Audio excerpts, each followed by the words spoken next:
ela entrar novamente. Não tem ninguém aqui.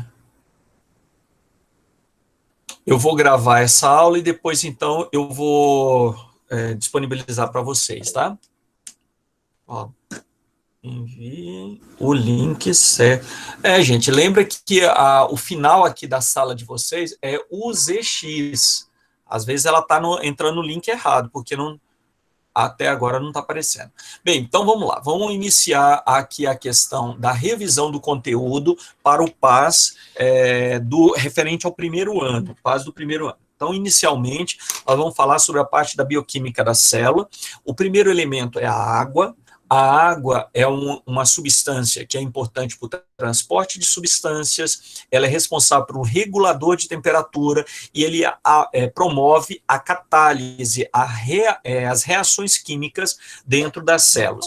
Então, ela é uma substância fundamental para o funcionamento dos tecidos. Quando um paciente entra num quadro de desidratação, perda de água, ele pode ter dificuldade para o transporte de substâncias no organismo, o sangue vai ficando denso, grosso, então ele tem dificuldade de transportar o oxigênio e nutrientes, faltando oxigênio nas células, o indivíduo pode entrar em choque, tá? E também atrapalha, reduz as reações químicas que a gente precisa para produzir as proteínas e os hormônios, as substâncias do nosso corpo. Então, geralmente, quando o paciente entra com um quadro no hospital, com um quadro de desidratação, a primeira providência que o médico tem que tomar é reequilibrar os fluidos corporais. Por isso que, geralmente, quando a gente chega no hospital, a primeira providência é colocar soro no paciente. Por quê? Com os fluidos circulando efetivamente no organismo, os medicamentos que vão ser aplicados posteriormente vai funcionar melhor. Então, a água tem esse papel. Outros elementos importantíssimos para manter o equilíbrio do nosso corpo são os sais minerais. Tá? E aqui nós vamos destacar alguns deles. Sódio e potássio. Tá? O sódio e o potássio, eles são responsáveis principalmente pelo transporte de impulsos elétricos nas nossas células. Tá? Então, ela vai atuar na função cerebral, na função dos reflexos que a gente percebe no ambiente.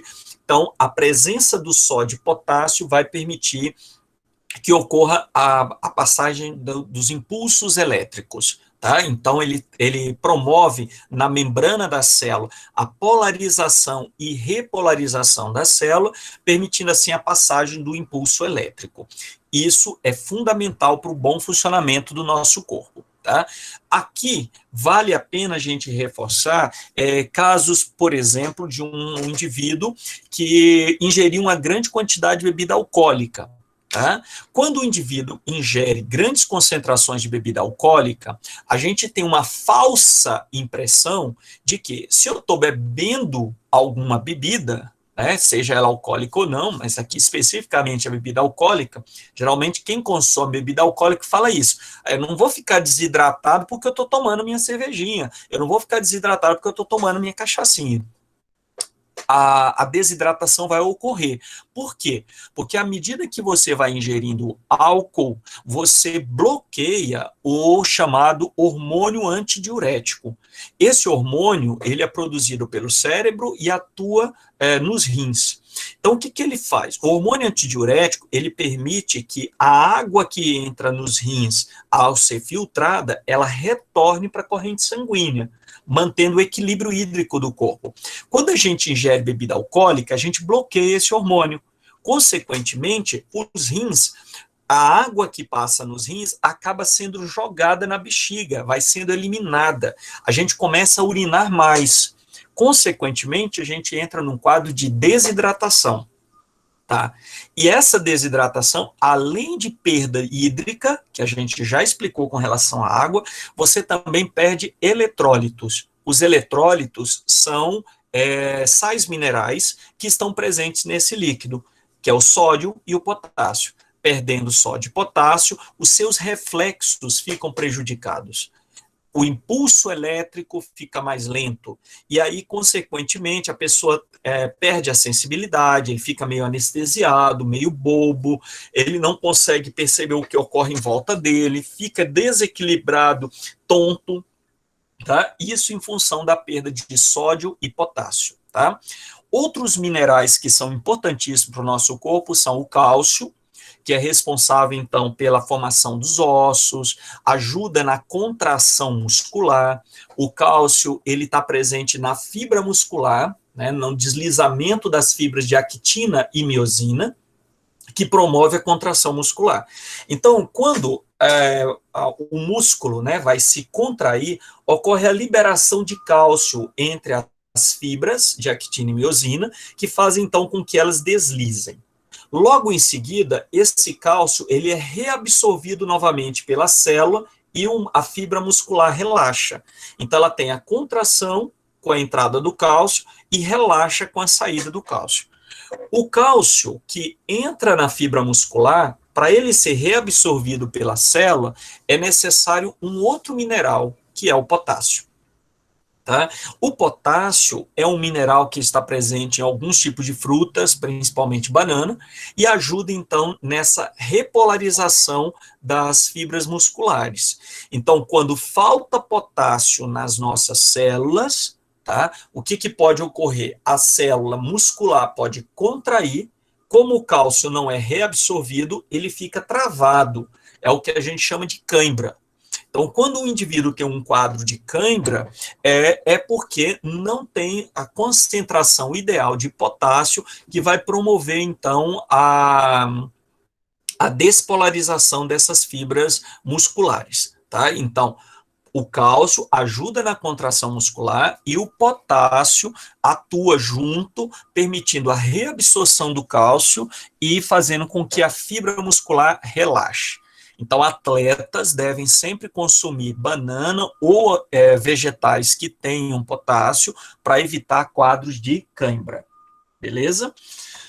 Outro mineral que eu acho também bastante importante para a gente discutir, além do cálcio, nós vamos ter também o magnésio, que é um mineral responsável por reações químicas dentro da célula, ajuda no metabolismo celular. Então, ele é um mineral que contribui para a produção de energia dentro do nosso corpo. Então, nós falamos aí sódio, potássio, cálcio, falamos então sobre o magnésio, que é um outro mineral também importante nesse processo de funcionamento do corpo, dentre outros. Aí a gente poderia citar o flúor, por exemplo, que ajuda na formação da estrutura dentária, e que mais aqui? O magnésio, tem o molibdênio, tem o selênio, tem outros minerais, só que eles são estão presentes em menor concentração. Tá? O selênio, por exemplo, é importante na formação dos hormônios sexuais. Tá? Eles ajudam a ativar a produção dos hormônios sexuais. Eles estão presentes geralmente em frutos do mar, como ostras. Por isso que a gente diz que ostra é afrodisíaco, na realidade é porque ele contém uma grande concentração de selênio e ativa a produção dos hormônios sexuais. Então, isso pode aumentar a libido. Outro fator importante são os glicídios, os açúcares. Né? Os açúcares, eles podem ter função energética e função estrutural. Tá? A função energética, o próprio nome já diz, né? É fonte de energia para o organismo, é o caso da sacarose, da glicose, frutose, maltose. Esses monossacarídeos, glicose, frutose, maltose, vão fazer algumas reações químicas que podem produzir os disacarídeos e os polissacarídeos. O principal polissacarídeo do nosso corpo, uma das nossas principais fontes de energia, chama-se glicogênio. Tá? Nos vegetais, a principal fonte de açúcar, né, que é gerado dentro da planta, chama-se amido. Então, o amido é uma cúmula, é um polissacarídeo, é uma fonte energética produzido nos vegetais. Quando a gente consome um vegetal, a gente ingere o amido, ele é digerido, fragmentado em pequenos pedacinhos de glicose, e dentro das nossas células, eles são reorganizados e se transformam em glicogênio, ou a glicose é liberada na corrente sanguínea para nutrir as nossas células, gerar energia nas nossas células. Tá? Então, tudo que a gente consome na alimentação que contém açúcar é quebrado até a fase de glicose, cai na corrente sanguínea e o sangue, então, distribui esse açúcar para as células. Tem um detalhe importante: para que esse açúcar saia do sangue e chegue até a célula, eu preciso de um hormônio. Alguém lembra qual é o hormônio que pega açúcar no sangue e leva o açúcar para dentro da célula? Vamos lá? Alguém lembra? Como é o nome desse hormônio que leva o açúcar do sangue para a célula? Ninguém? Chama-se insulina. Tá? O hormônio insulina é produzido no pâncreas e ele cai na corrente sanguínea, pega as moléculas de açúcar, de glicose e leva para dentro das células. O excesso de açúcar que a gente não utiliza vai para o fígado. O fígado junta essas moléculas de glicose numa única estrutura, num único pacote, chamado glicogênio, e armazena. Então ele fica como uma reserva de energia. Então você pode ficar um período em jejum que você não vai ter, digamos assim, uma morte instantânea, tá? Por quê? Porque você tem uma reserva de glicose. Então, não está alimentando, está em jejum, essas moléculas de glicogênio são quebradas novamente em glicose, volta para o sangue e é distribuído para as células. Então, a gente consegue fazer essa conversão continuamente. A gente usa um outro hormônio chamado glucagon, que vai quebrar o glicogênio em glicose e levar para as células, e assim a gente consegue manter o nosso equilíbrio energético. Pessoas que sofrem de diabetes, né, diabetes tipo 1 especificamente, elas não produzem suficiente quantidade de insulina, ou às vezes a insulina que ele produz é deficiente, ela não consegue fazer o transporte de oxigênio ou de açúcar nas células, para as células. Então, nesse caso, o que ocorre?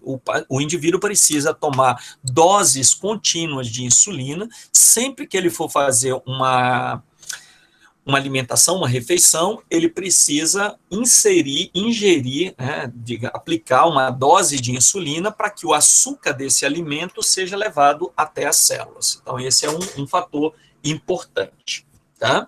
Então, essa aí é a parte do açúcar enquanto fonte de energia. No vegetal é amido, no animal é glicogênio, a principal fonte de açúcar.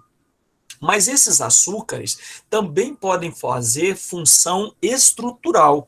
Então, nós temos, por exemplo, a queratina e a celulose. Queratina e celulose são formados por glicídios, só que as moléculas se articulam de tal forma que conseguem formar um tipo de esqueleto, exoesqueleto, estrutura esquelética. Então, nos vegetais, aquela estrutura que reveste a célula vegetal, ela é constituída de celulose, tá? Que vai gerar, então, uma madeira, uma estrutura rígida e que vai dar a formação, a parte de um esqueleto para a planta. E nos animais, em algumas espécies principalmente, como os invertebrados, né, os artrópodes, por exemplo, eles formam um esqueleto externo à base de queratina, de quitina. Tá, desculpa, quitina é um termo. Então, essa quitina vai formar aquele esqueleto externo no corpo desse animal, ele é rígido, endurecido, e é por isso que os invertebrados, os artrópodes, de uma maneira geral, eles precisam fazer a troca do esqueleto continuamente, porque ele não tem como crescer. Como o esqueleto é por fora, ele bloqueia o crescimento do animal. Então, quando ele vai crescer, ele perde o esqueleto, aumenta de tamanho e forma um novo esqueleto maior nesse corpo. Então, isso é continuamente, eles vão fazendo isso, que a gente chama de equidízis, tá? Equidízise. Bem, pessoal, vocês estão acompanhando direitinho aí ou tá dormindo? Tô E eu acho. acompanhando. Ah, Estamos beleza. acompanhando. Olha lá, Jorge. Estamos Se der um acompanhando. cochilo aqui, eu tô acompanhando também, hein? Beleza. Outro elemento fundamental para a gente são as proteínas, né? As proteínas são estruturas formadas a partir da união de pequenas unidades chamadas aminoácidos. Guardem bem isso, que isso é muito, cai bastante nessas provas do PAS. Os aminoácidos, eles são formados por radicais amina, contendo nitrogênio, e um radical ácido carboxílico, que contém carbono e hidrogênio na sua estrutura. Essas moléculas, os aminoácidos, nós temos em torno de 20 tipos diferentes de aminoácidos. E eles se organizam, né, se conectam uns aos outros, formando diversos tipos de proteínas. Algumas dessas proteínas são os hormônios que a gente tem no corpo, algumas dessas proteínas são essa estrutura que forma o cabelo, a queratina do cabelo é uma proteína formada a partir da união desses aminoácidos, dentre outras estruturas. Então, o nosso corpo, a todo instante, está produzindo algum tipo de proteína. Mas aí alguém pode perguntar assim, mas como que essas proteínas são sintetizadas nas nossas células? A insulina, por exemplo, é um hormônio e, na realidade, ela é uma estrutura proteica. Tá? Como que é feito essa molécula dentro de uma célula lá do pâncreas? Para ocorrer a produção dessa estrutura, eu preciso de um código, que é o código genético. O DNA, contendo a sua sequência de bases nitrogenadas, vai determinar qual é a sequência de aminoácidos que eu preciso para gerar um determinado grupo de proteínas. Então, a gente vai fazendo isso continuamente. Mas de onde vêm os aminoácidos? Alguém aqui lembra? Aonde está o aminoácido que eu preciso para gerar as minhas proteínas? Vai lá, Paulo Reinaldo. Você lembra? Onde estão os aminoácidos que a gente precisa para gerar as proteínas? Alisson. Ih, tá todo mundo dormindo. Jorge. De onde vêm os aminoácidos, gente? Pessoal, eu tô aqui sozinho na sala falando igual uma besta. Ninguém lembra disso? Vai lá, Maria. Vem dos alimentos? Dos alimentos, esses alimentos tanto vegetais quanto animais. Então, quando a gente consome um vegetal ou um animal, uma carne, uma proteína animal, a gente está consumindo proteínas. Só que essas proteínas, elas são produzidas para esses organismos. Quando a gente ingere, eu tenho que quebrar essas proteínas até formar novos aminoácidos e dentro das minhas células eu vou produzir, então, confeccionar as minhas proteínas. Então, as proteínas que eu produzo vêm dos aminoácidos que são obtidos pela alimentação e dentro da célula eles são reorganizados pelo código genético, pelo DNA, para, então, produzir as proteínas de que eu preciso. Meus amigos, aqui a gente tem que estar bastante... Peixe, frango, exatamente. Aqui a gente precisa estar atento a um detalhe importante, tá? Na adolescência é muito comum isso acontecer, né? A gente quer ganhar massa muscular, quer ficar forte, musculoso. As meninas também querem definir o corpo, vão para a academia, malhar. E hoje tem uma pressão muito grande de acelerar esse processo de formação do corpo e muitas vezes você chega na academia, eles indicam para você o uso de aminoácidos, suplementos alimentares para ganho de massa muscular, etc., que acho que é fundamental isso aqui. Pessoal, o principal suplemento que você precisa para ganhar massa chama-se comida diversificada. Um prato, uma alimentação saudável, contendo açúcar, proteína e vitaminas, é suficiente para o seu organismo utilizar para a confecção dos seus músculos e o seu desenvolvimento muscular. Por que eu falo isso? Porque hoje em dia, com o uso acelerado desses anabolizantes, né? Anabolizante é tudo aquilo que vai acelerar o processo metabólico. Então, quando você usa esses anabolizantes, Tá tudo bem, Alex. Beleza. Depois a gente se fala e você pega a gravação lá no YouTube, tá? Eu vou deixar a gravação lá. É, toda vez que você faz o uso desses anabolizantes, desses aminoácidos sintéticos e desses suplementos, isso tudo vai sobrecarregar o seu fígado. É lá que vai ser direcionado inicialmente essas substâncias e depois distribuídas para suas células, para promover esse processo. Só que a dose que você está tomando muitas vezes sobrecarrega o seu fígado, ele tem que trabalhar muito mais para quebrar essas partículas e, consequentemente, pode ocorrer um dano hepático. E esse dano hepático pode levar a uma cirrose ou até mesmo o aparecimento de um câncer de fígado. Pessoal, câncer de fígado é super complicado e é muito difícil da gente conseguir reverter. Uma das formas de tentar resolver o problema seria tirar um pedaço do fígado, que depois ele vai se regenerar, mas dependendo do local onde ele está, não é possível fazer isso. Então tem muita complicação com isso, e hoje em dia a gente tem visto muitos casos de jovens morrendo com câncer de fígado, e muitas vezes relacionado ao uso desses anabolizantes. Outro fator fundamental para o nosso organismo, então, lembre-se que proteína é formado por aminoácidos, os aminoácidos se ligam através de ligações peptídicas, tá? E vão formar as nossas proteínas, os nossos como é que chama? Os protídeos, tá? Todas as estruturas protídicas. E depois a gente tem ainda as vitaminas. Eu estava comentando isso agora há pouco com os meninos do primeiro ano. As vitaminas são fundamentais para promover as reações químicas do nosso corpo. Elas são importantes para melhorar o nosso sistema imunológico.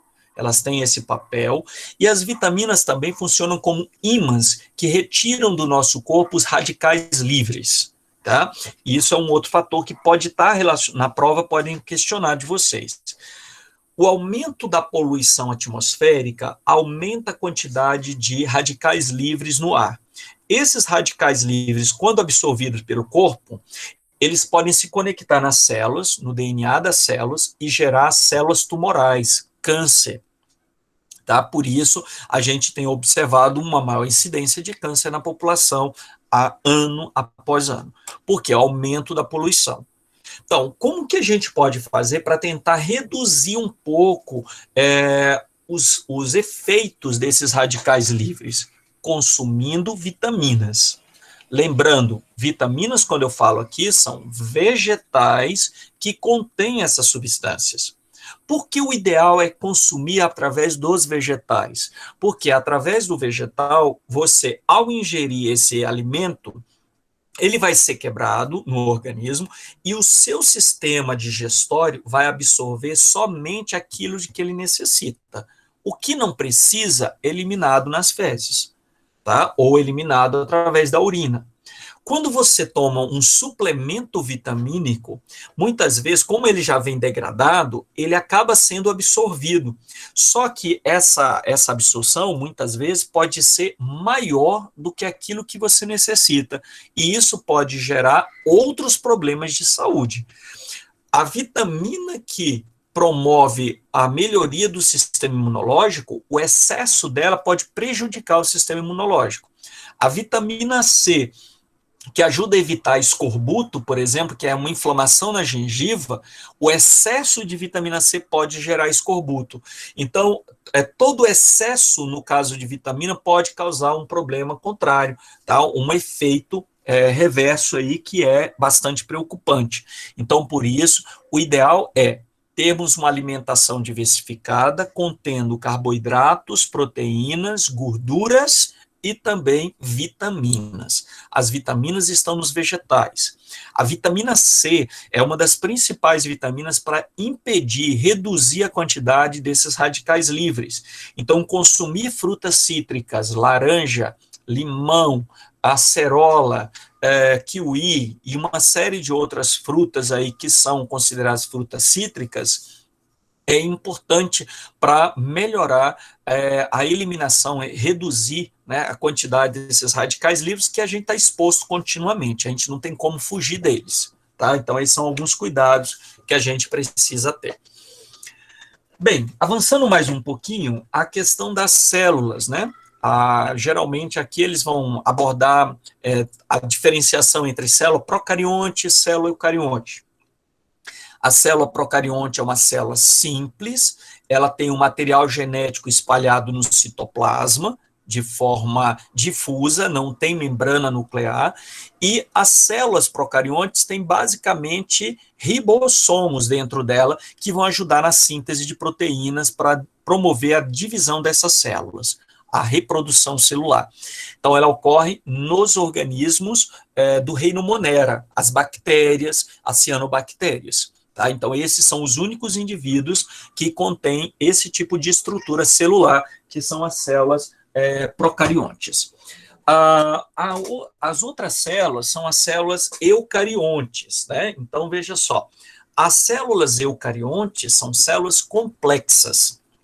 Nelas, vocês vão ter um material genético dentro do núcleo, completamente separado. Esse material genético ali separado, ele vai estar melhor protegido, isso é fundamental, e além disso, você tem um conjunto de organelas circulando dentro dessa célula, como mitocôndrias, responsável pela respiração celular, que vai gerar fonte de energia para as nossas células, chamada de ATP, adenosina trifosfato.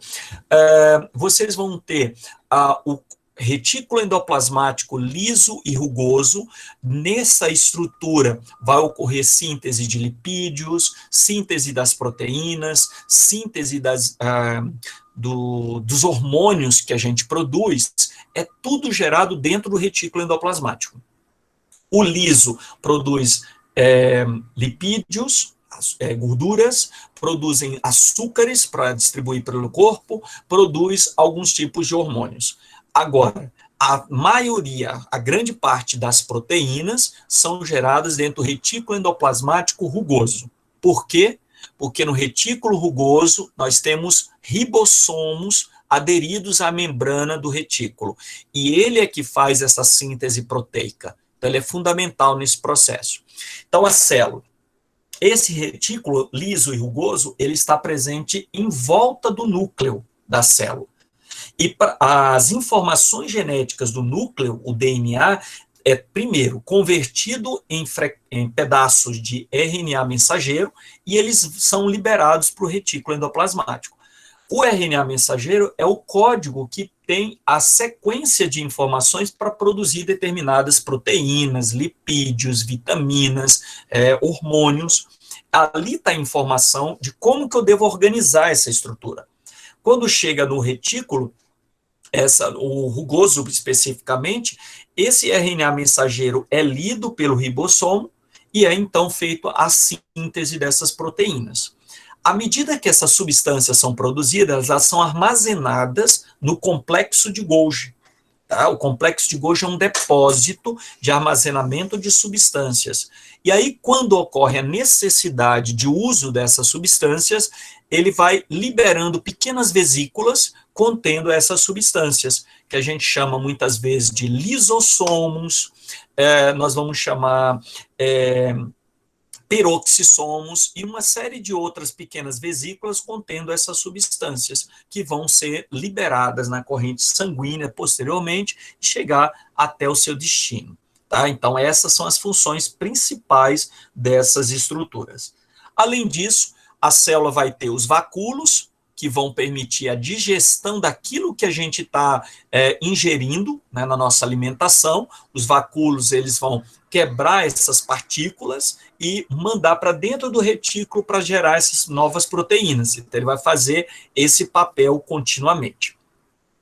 A célula animal ainda tem o citoesqueleto, que vai ajudar a dar a forma dessa célula, e na célula vegetal nós vamos ter mais algumas estruturas, que é o cloroplasto, para realização da fotossíntese, que só ocorre nas células vegetais, e também nós vamos ter o vacúolo de suco celular, que armazena água nas células vegetais. Então, basicamente, essas são as estruturas que vão diferenciar uma célula vegetal de uma célula animal. A célula vegetal também tem por fora da membrana uma parede celular rica em celulose, tá? Que é a parede celulósica. Então, essa é a característica principal. Então, basicamente, o que vocês precisam entender da célula é isso, tá? Na célula animal tem um outro par de organelas que a gente chama de centríolos. Os centríolos ajudam no processo de divisão celular, formando os fusos acromáticos, que vão promover, então, a separação do DNA, né, no momento da divisão celular, para que ocorra a formação de células com as mesmas características. A célula vegetal não tem centríolo, mas ela forma essas fibras e também consegue puxar os cromossomos na quantidade certa para originar duas novas células idênticas, tá? Então, esse é o principal ponto da parte da citologia. Bem, uma das características fundamentais aí do processo celular é a sua capacidade de divisão, tá? A capacidade de divisão celular ocorre por dois mecanismos, mitose e meiose. Mitose é a divisão celular que vai gerar células idênticas, né, com a mesma quantidade de cromossomos, as células do nosso corpo, e a meiose, que vai originar os gametas, espermatozoide e óvulo, tá? Então, essa é a principal diferença.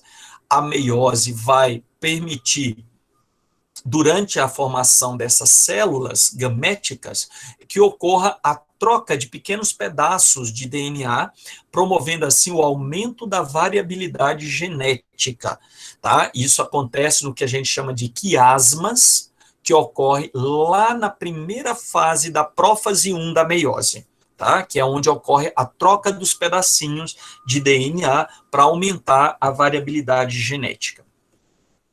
Uma outra questão importante é que, durante o processo de fotossíntese, a planta, né, através do cloroplasto, absorve gás carbônico, produz oxigênio, libera o oxigênio. Ao absorver o gás carbônico na presença de luz, a planta consegue produzir glicose, açúcar, fonte de energia. Então, as plantas são consideradas produtores porque elas geram o seu próprio alimento, tá? Tem essa característica. Já os animais não têm cloroplasto. Eles possuem uma estrutura chamada mitocôndria, que faz o papel praticamente o inverso do cloroplasto. O que ele faz? A mitocôndria absorve oxigênio e libera gás carbônico. Ao absorver o oxigênio na presença de água e também do açúcar, tá? Então, a glicose entra na mitocôndria, juntamente com o oxigênio, reage, produz gás carbônico e produz também energia para o nosso corpo, que é o ATP. Tá? Então, veja, o cloroplasto produz glicose e oxigênio, a mitocôndria produz gás carbônico e ATP, graças ao uso do oxigênio e a glicose que é produzido pelo vegetal. Então, essa é a característica básica que a gente precisa entender sobre esse processo. Que mais que a gente precisa ver aqui? Existem outros mecanismos, né, que as plantas, os animais e outros organismos podem utilizar para gerar energia, como a quimiossíntese e a fermentação.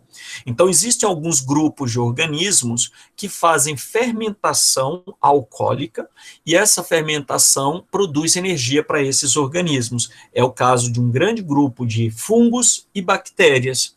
Então, existe um fungo principal que a gente utiliza bastante, que é o Saccharomyces cerevisiae. O Saccharomyces cerevisiae é um fungo que está presente no fermento biológico. Esse fungo, então, quando ele entra em contato com açúcar, com glicose, ele quebra essa molécula de glicose, produz gás carbônico, formam bolhas de ar dentro dele e produz álcool. Tá? Então, vários vegetais a gente consegue fazer esse processo de fermentação produzindo cerveja, vinho, cachaça, a própria fermentação do pão também tem álcool na produção. Então, quando você mistura a farinha de trigo com açúcar e prepara a massa para preparar o pão e sal, a gente tem que deixar essa massa misturada com o fermento, que é o Saccharomyces, a gente tem que deixar ele atuar por algum tempo.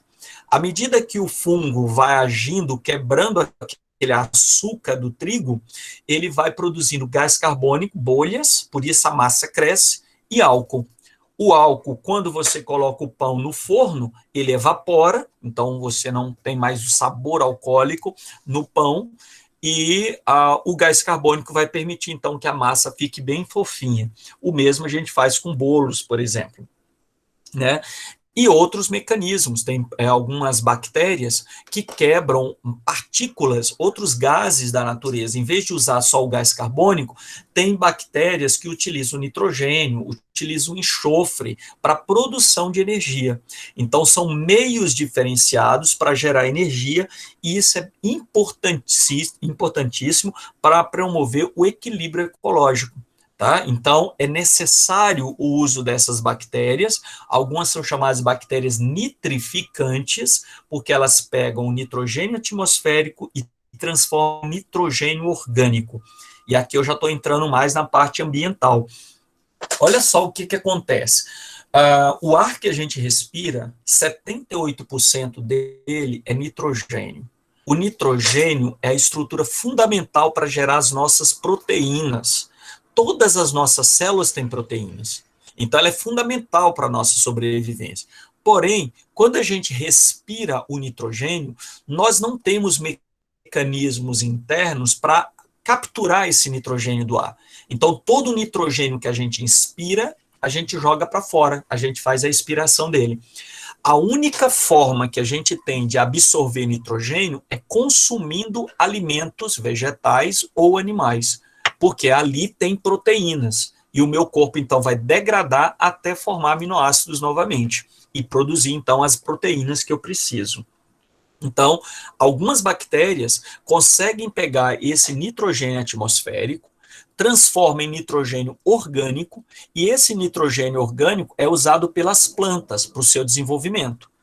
O animal, quando come a planta, adquire essas proteínas e vai gerar as suas próprias proteínas. E nós, ao consumirmos vegetais e animais, a gente consegue obter essas proteínas.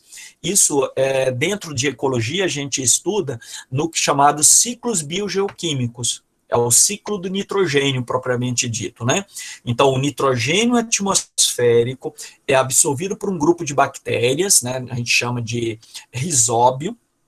Essas bactérias convertem o nitrogênio atmosférico em nitrito, e depois outras bactérias, como Nitrosomona e Nitrobacter, convertem o nitrito em nitrato. O nitrato é uma molécula, NO3, essa molécula ela é absorvida pelas raízes da planta, e aí a planta consegue produzir as suas proteínas a partir desse nitrato. Diretamente o nitrogênio do ar, ela não consegue fazer isso. Então, a função da bactéria aqui é importantíssima nesse processo. Tá? Outros ciclos que também são bastante importantes é o ciclo da água e o ciclo do carbono, tá? Do oxigênio e do carbono. O ciclo da água, a água, ela, no nosso planeta, a gente tem uma proteção em volta da Terra, chamada atmosfera, que permite, então, que o vapor d'água produzido dos oceanos, dos rios e a própria transpiração dos vegetais e animais, esse vapor sobe para a atmosfera, se condensa e volta para a Terra em forma de chuva. Então, esse é o que a gente chama de ciclo da água. Isso está acontecendo continuamente, tá? Na prova da UNB, com certeza, eles vão trazer para vocês, eles vão questionar, especificamente quando se trata do ciclo da água, a relação disso com o bioma cerrado. Tá? O cerrado, que é o nosso ecossistema, o nosso bioma aqui na nossa região, ele tem uma característica importantíssima. Primeiro, o Cerrado, ele é uma das regiões, o nosso solo, a área de Cerrado é uma das áreas mais antigas do planeta. Tá? Então, ele tem bilhões de anos, então ele já está bastante degradado, é um solo frágil, é um solo que contém muito alumínio, é ácido, tá? E os vegetais que estão aqui, eles estão completamente adaptados a essas condições. Então, as plantas do cerrado são plantas que apresentam raízes bem profundas, porque a água não está muito na superfície, ela está lá embaixo no lençol freático, e essas plantas, então, têm raízes bem profundas para poder atingir o lençol freático e, assim, conseguir sobreviver. Então, elas já estão adaptadas a essa condição. Bem, o que a gente sabe atualmente? Primeiro, o Cerrado ele está na região, uma das áreas mais altas do país. Ele está num platô, tá? E toda a chuva que cai nessa região central do Brasil, essa água ela é absorvida pelo solo e vai alimentar as grandes bacias hidrográficas do país. A bacia do São Francisco, do Paraná, a bacia do Tocantins, todas essas bacias hidrográficas recebem a água que cai no solo do cerrado. O que nós estamos vendo nos últimos anos, e vocês estão ouvindo notícias sobre isso, que nós estamos entrando num problema de crise hídrica. Tá? O problema da crise hídrica hoje no país é grave, tá? E ela tende a se intensificar nos próximos anos. Prestem bem atenção nisso, isso provavelmente vai cair na prova de vocês. Então, só que a gente está, o governo de uma maneira geral e as organizações estruturadas aí de pessoas que lidam especificamente com a questão da água, estão partindo por um caminho completamente equivocado. Primeiro, eles acham que nós estamos tendo um problema de falta de água, os lençóis freáticos estão muito baixos e as bacias hidrográficas também estão com nível de água muito baixo, o que está comprometendo a produção de energia. A nossa principal fonte de matriz energética é a hidroelétrica, que usa a água para fazer a geração das turbinas, né, o movimento das turbinas, gerar energia. Então, o que está acontecendo? Eles estão taxando a energia elétrica, aumentando o valor da energia elétrica para o consumidor, para que a gente consuma menos água, e estão ativando a construção de termoelétricas para gerar energia na falta da energia produzida pelas hidrelétricas. Pessoal, o problema é outro. A gente está partindo para um ponto completamente equivocado. O problema hoje da falta de água se deve ao grande avanço do agronegócio, tá, na região do Cerrado.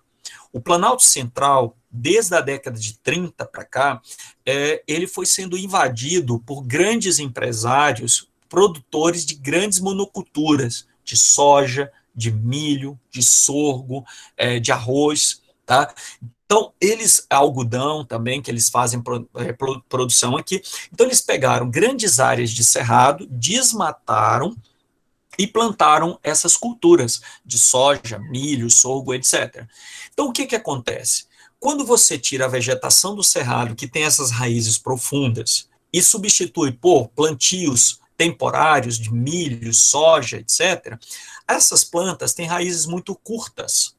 Tá? Então, a água fica só na superfície, escorre, tá? Essa água vai escorrer rapidamente, aumentando o processo de erosão e dificultando a entrada dessa água no subsolo.